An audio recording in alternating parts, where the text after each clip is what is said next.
Indian highways बिल्कुल safe नहीं है। बीच की सेंटर लाइन में एक लेडी स्ट्रेट वॉक कर रही थी, स्ट्रेट। गर्म पानी किया यहाँ पे और पाउच डाल के यहाँ पे ब्लैक कॉफी बना रहे हैं। एक बार ये बम्स देखो कितने बड़े बड़े हैं। जैन की गलियों में हाइलक्स का मजा लेते हुए। So good morning guys, welcome to another day in life of KSA। और आज मैं ट्रैवल करने वाला हूँ अपनी टोयोटा हाइलक्स को लेके दिल्ली टू पुणे, जो अप्रॉक्स 1380-1400 किलोमीटर्स की जर्नी होने वाली है। इस व्लॉग में मैं आपको दिखाने वाला हूँ हम कहाँ पे स्टॉप ले रहे हैं, रूट कैसा है, रोड्स की कंडीशन कैसी है, and how is the driving feel of Toyota Hilux in the express way. So let's go and start the journey.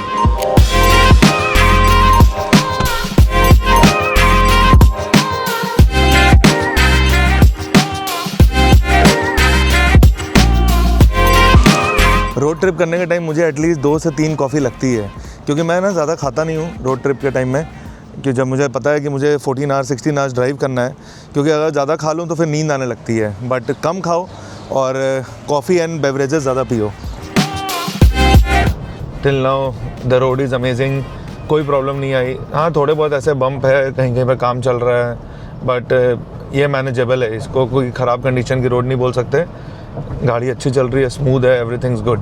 अब अगर मैं हाइलक्स की ड्राइव के बारे में बात करूं, मुझे इसकी ड्राइव बहुत अमेजिंग लग रही है। लोग ऐसे ही बोलते हैं कि बहुत बम्पी राइड है, स्टेबल नहीं है इतनी ज़्यादा। इतनी अमेजिंग स्टेबिलिटी है, मतलब कि ऐसे कार्स को चलाने में आपको कॉन्फिडेंस मिलता है हाईवे में। आपको लगता है कि you are like ruling the roads, and इतना कॉन्फिडेंस है कि आपको पता है आपके पास अच्छी रोड है, आप अच्छी रोड में खींच रहे हो गाड़ी को। लेकिन आपको ये भी पता है कि अगर बैड रोड्स आई, जो मुझे BMW मर्सिडीज़ में प्रॉब्लम होती थी, क्योंकि इंडिया में कहीं पर भी बीच बीच में 100 किलोमीटर अच्छी रोड मिलती है, बीच में बैड रोड आ जाती है। अब बैड रोड्स में आपको पता है कि इस गाड़ी में आप 80 to 100 की स्पीड बैड रोड्स में भी कर सकते हो, बिकॉज कोई फ़र्क नहीं पड़ता इसके सस्पेंशन को, कोई फ़र्क नहीं पड़ता इसके टायर को। वो जो BMW एंड मर्सिडीज़ का सस्पेंशन स्टिफ होता है इंडियन रोड्स में, उसमें मेरे को ना क्या होता है कि जैसे एक बम्प आता है या एक थोड़ा सा भी एक गड्ढा आता है, उस पर गाड़ी बहुत ज़ोर आवाज़ करती है, तो उस पर आपको वो फील होता है कि the car is taking a big hit. लेकिन इसमें आपको वो चीज़ की फीलिंग नहीं आती। Plus if I talk about the driving stability, 120 में गाड़ी चल रही है, देखो एकदम स्टेबल है। कोई मेरे को मतलब मैं स्टीयरिंग छोड़ के भी इजीली क्रूज़ कर सकता हूँ। एंड मैंने अभी इसको 150-160 तक भी टच करके देखा है। The torque is so good कि 140 में इसका RPM था अराउंड 2100-2200, एंड वहाँ पे भी अगर मैं इसको थोड़ा सा भी पुश कर रहा था ना, it was straight away going to 160-170। इतना अमेजिंग टॉर्क है इसका। बट यस, वहाँ पे जाने के बाद because it's a tall car, तो स्टेबिलिटी थोड़ी सी वहाँ पे जाके लूज़ होती है, क्योंकि विंड ब्लास्ट बहुत ज़्यादा है एंड उसके वजह से फ़र्क आता है। लेकिन गाड़ी का इंजन में पावर की कोई कमी नहीं है। फुल लोडेड में भी आराम से 140-125 ईजी कर रही है। देखो, इसी चीज़ के बारे में बात कर रहे थे। एक बार ये सामने वाला पॉट होल देखो, कितने बड़े बड़े पॉट होल है। तो ये चीज़ें, अब देखो 1 घंटा मुझे ख़राब रोड मिल गई। मैंने यही बताया ना, अभी तक इस चीज़ की प्रॉब्लम आती है। देखो एक बार ये बम्स देखो कितने बड़े बड़े हैं। अब अगर लो हाइट वाली सेडान का इसमें आगे टायर जाएगा तो क्या होगा, आप इमेजिन कर लो। लेकिन ये गाड़ी, ये देखो इतने बड़े बड़े पॉट होल्स, लेकिन निकल रही है ऐसे ईजिली। आप यहाँ पे 80 के स्पीड में भी ले जाओ इसको आराम से, कोई फ़र्क नहीं पड़ेगा।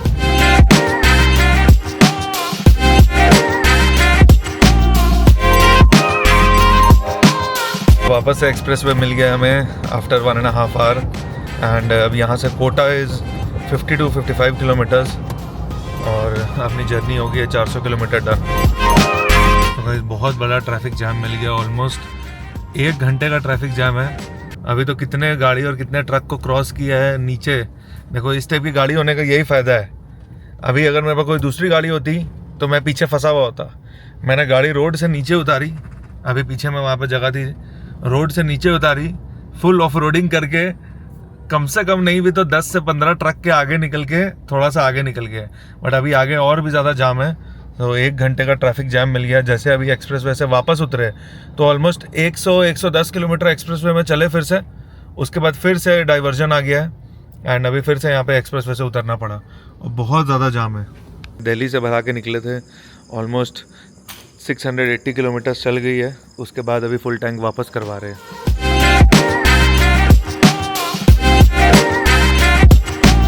3-3.5 घंटे का डाइवर्जन के बाद जाके वापस अभी हाईवे मिला है और वडोदरा से ऑलमोस्ट 350 किलोमीटर पहले अभी हाईवे मिला है यहाँ पे। और यहाँ पे भी इन्होंने मुझे बताया दैट 250 किलोमीटर्स का भी हाईवे है और 250 किलोमीटर बाद फिर से 100 किलोमीटर का डाइवर्जन है। तो फिर अभी मतलब ये स्टेटस है। तो अगर आप ये सोच के निकलोगे दिल्ली से कि पूरा मेरे को स्ट्रेट 4 लेन मिलेगा, तो ऐसा बिल्कुल नहीं है। एंड हाँ, ये जो एक्सप्रेस वे है सामने स्मूथ है अभी यहाँ पे, लेकिन बीच बीच में सडनली इतने बड़े बम्प्स आ रहे हैं, इतने बड़े बम्प कि अगर आपका ध्यान नहीं रहा और अगर आप किसी सेडान गाड़ी में रहे तो आपका बम्पर गिर जाएगा रोड में ही। इतने बड़े बड़े बम्प हैं। तो अभी एक्सप्रेस वे से हमने एग्जिट लेके उज्जैन वाला हाईवे ले लिया है and it's a two way road. अभी उज्जैन जा रहे हैं, नाइट स्टे उज्जैन में करेंगे एंड देन कल पुणे की जर्नी कंटिन्यू करेंगे। तो अभी होटल पहुंच गए हैं and we are staying at Anjushree. और गाड़ी की एक बार कंडीशन देखो भाई, बहुत गंदी हो गई है, लेकिन क्या ड्राइव थी, नेक्स्ट लेवल। मतलब मज़ा आ गया यार, लग रहा था कि हाँ इंडिया में इसी टाइप की गाड़ी चाहिए रोड ट्रिप्स करने के लिए। तो अब जाते हैं, रेस्ट करते हैं एंड सुबह उठ के पहले मेरे को अपना क्रिप्टो का काम है क्योंकि मार्केट बहुत वॉलेटाइल हुआ हुआ है। मे बी अभी मैं 1 घंटा बैठ के पहले कुछ ट्रेड अपने बिड्स लगाऊंगा, प्लान करूंगा and let's go and take rest. कल अब उज्जैन का बुलावा आया तो महाकाल के भी दर्शन होंगे। सो गुड मॉर्निंग गाइस, एंड अभी हम लोग सुबह उठ के स्ट्रेट अवे जा रहे हैं महाकाल के दर्शन करने। एंड यहाँ पे अभी आप रोड देखो। सो उज्जैन की गलियों में हाइलक्स का मज़ा लेते हुए मुझे लगता है कि ऐसे इतने छोटे गलियों में ट्रैक्टर लेके आ गए। तो अब महाकाल के दर्शन करके हम आ गए लंच करने के लिए एंड मुझे लगा था 1-1.5 घंटे में हो जाएगा एंड वील लीव। अभी शाम के 4-5 बज गए हैं, बहुत टाइम लग गया बिकॉज इट वॉज वीकेंड। मेरे को याद नहीं था वीकेंड है। कि देखो लोग बोलते हैं ना बुलावा आता है तब आप रुक जाते हो, कोई प्लान नहीं था। मैं तो स्ट्रेट अवे वडोदरा जा रहा था, लेकिन रास्ते में लेट हो रहा था तो मुझे लगा कि चलो रात के 12-1 बज गए, कहीं रुक जाते हैं। मैंने देखा 150 किलोमीटर्स उज्जैन है, मैंने गाड़ी इधर मोड़ ली और सडनली आ गए। अब सडनली आ गए, देखा नहीं वीकेंड है क्या है, और मैंने सोचा जब आए हैं तो दर्शन करके जाना बनता है। So that is why late हो गया अभी। अब देखते हैं आज पुणे हो पाएगा कि नहीं, क्योंकि शाम के 5-6 बज गया ऑलरेडी। रात को मुझे भी थोड़ा सा काम भी है, मेरे को अपना ट्रैवलिंग के साथ अपना ट्रेडिंग का काम भी देखना होगा, तो कहीं पर स्टे भी ले सकता हूँ जल्दी। But let's see, I will keep you guys updated.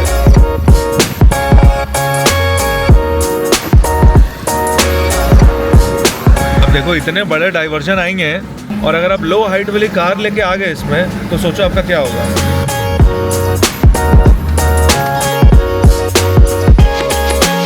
So guys, 1000 kilometers done on the Hilux and बस 2 दिन हुए, 2 दिन में 1000 किलोमीटर क्लॉक कर दिया and right now it's 580 kilometers away from Pune. So journey continues and the first milestone of the Hilux.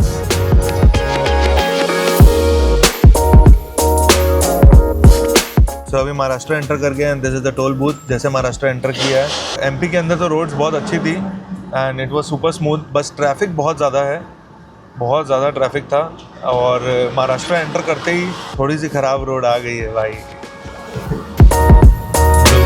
Indian highways बिल्कुल safe नहीं है। अभी मैं बता रहा हूँ लिटरली, ये जो बीच की सेंटर लाइन है ना, जो यहाँ पे सेंटर लाइन दिख रही है, बीच की सेंटर लाइन में एक लेडी स्ट्रेट वॉक कर रही थी, स्ट्रेट, और इतने अंधेरे में जहाँ पे कोई स्ट्रीट लैंप नहीं है, कुछ भी नहीं है। अभी पीछे में मतलब सारी कार्स, ट्रक्स 80-100 की स्पीड में चल रहे हैं and centre of the highway straight walk कर रही है, ऐसे स्ट्रेट, वो भी सामने गाड़ी की तरफ चल के आ रही है। मे बी पता नहीं क्या सुसाइडल मोड में है कि क्या है, मुझे नहीं पता, बट इट्स सुपर डेंजरस।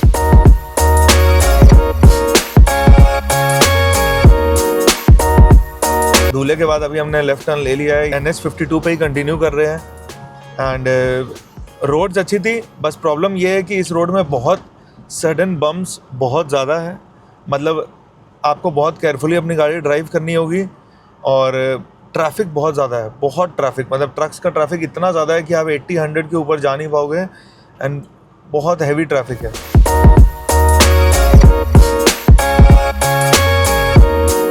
तो 80% जर्नी कंप्लीट हो गई है। अभी मैं संभाजी नगर के आउटस्कर्ट्स में हूँ and taking a coffee break और कॉफ़ी पी के next destination is Ahilya Nagar, जो पहले अहमदनगर हुआ करता था, और उसके बाद पुणे।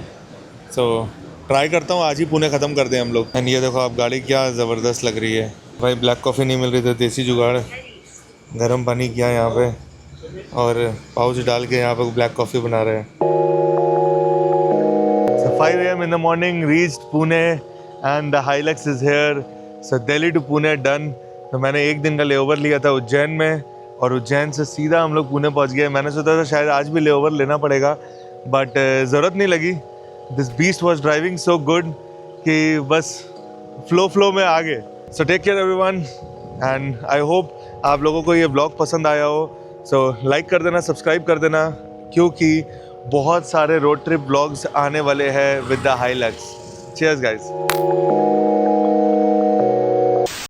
तो गाइस अभी टीम मेंबर्स को पता नहीं है कि हमने क्या खरीदा है, तो उनका रिएक्शन देखते हैं क्या रिएक्शन आता है। तो फर्स्ट टाइम वो लोग देखने वाले हैं, तो लेट्स सी द रिएक्शन। तो मेरे को कुछ तो लग रहा था कि आप कुछ लेके आ रहे हो वहाँ से।